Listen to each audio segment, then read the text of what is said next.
Paglata munggo, ito yung ginagamit namin pang saing.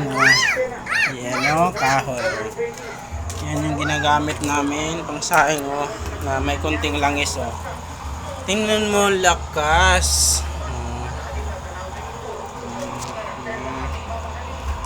Kaya yan lumakas dahil sa blower. Ito yung blower. Yan. Pahinahan natin yung blower. Mahina na siya. Ayan Tingnan mo yung kahoy na pinutol-putol ko na sa ilalim Ayan. Palakasan natin.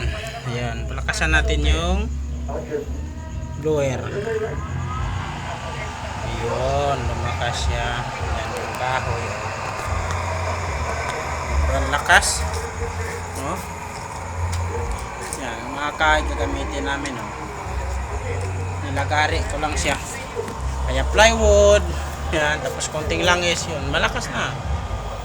Pwede rin langis lang gagamitin tsaka blower.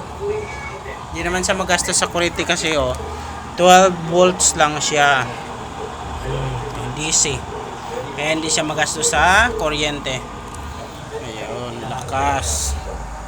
Yan yung niluluto namin na munggo. Yun. Munggo. Tapos na kami init ng tubig. Puno na yung lagayan namin ng ininit. At saka tapos na rin kami saing ng kanin. Kaso itim yung puwet. Itim lang. Dahil umitim yan dahil may kahoy, tapos kunting langis. Pero kung puro na langis talaga, walang mix, hindi ganyan kaitim.